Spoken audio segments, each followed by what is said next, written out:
So, first question. Who were you while attending Sandy Spring Friends School, and what type of things did you take part in? Okay, at the time I attended Sandy Spring Friends School, I was actually Micha Watkins at the time. Arlene Harowitz was here, so I took modern dance with her and choreography classes with her. I participated in all of the operettas with Brian Seith.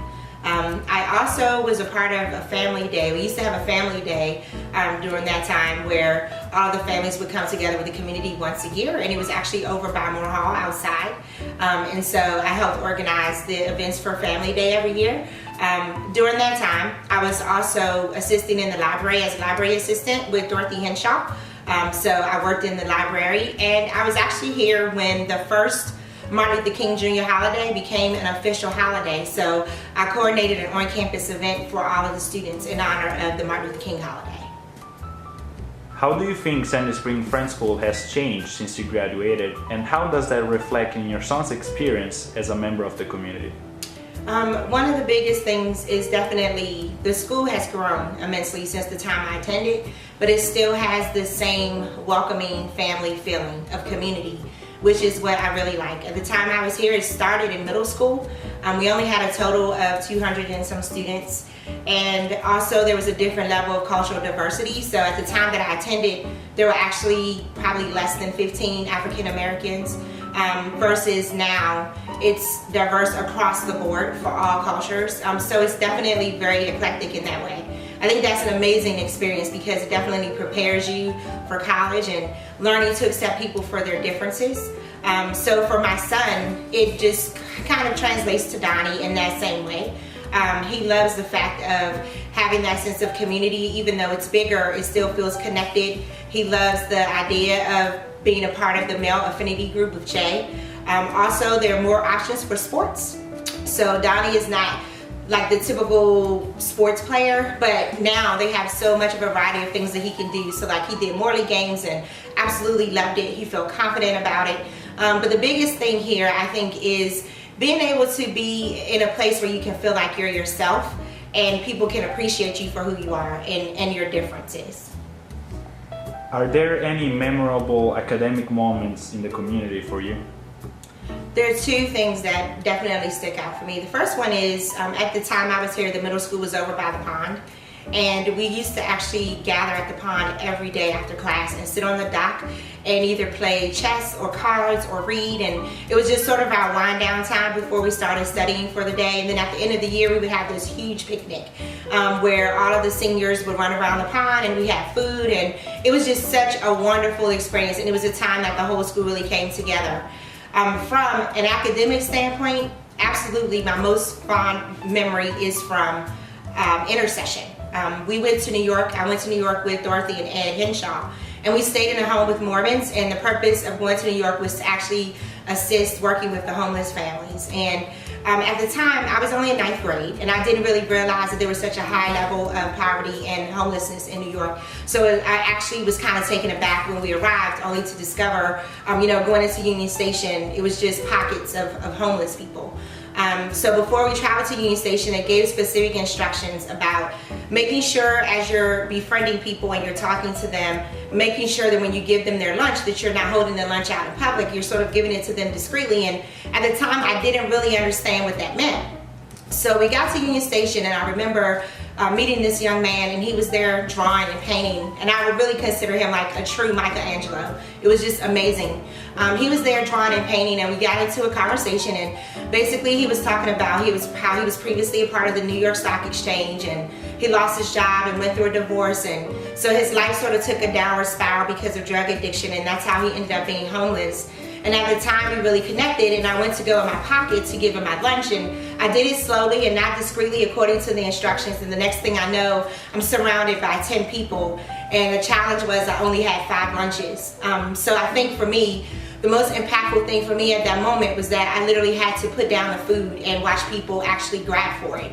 And it taught me, like, at that moment, there were some people that were crying tears of joy because they received the lunch, and there were others that were crying tears of hunger because they knew that that would be another day without a meal. So it really taught me to live every day thanking God for all of our blessings, whether it's an extravagant meal or whether it's simply a peanut butter and jelly sandwich. How did the experience at Sandy Spring Friends School form you socially and emotionally? Sandy Spring Friends School actually played a big role in who I am outside of my religious background. Here I learned how to be comfortable in my own skin, to be confident about who I am, not to be afraid to be smart, not to be afraid to like to do things that are out of the ordinary, that other people may consider a little unusual. And I was always embraced in that way. So when I went into the career world, I was able to adapt quickly. I had been exposed to a lot of different types of people. At the time I attended here, I was actually not one of the members of the school community who was actually financially wealthy. My family was pretty much a single family home.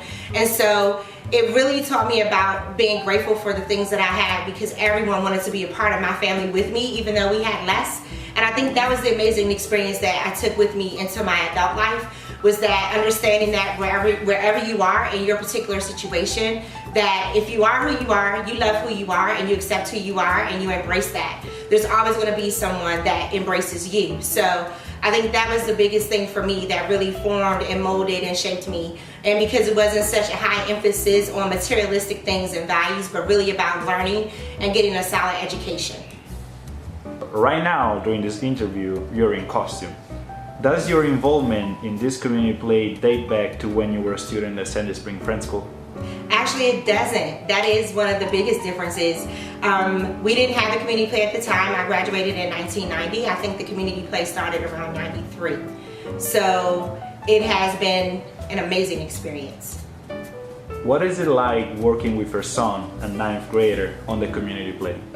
It has been the best experience ever. It has been a wonderful time for us to have community and quality time together as mother and son, and just to watch all the other families up there together. Donnie was actually the person who encouraged me to participate. So I thought that was great, considering that he's in 9th grade, and you typically have the fear at 9th grade, hey, they want to grow up and do things on their own. So it's really been an amazing experience being able to have that time with him and watching other families together.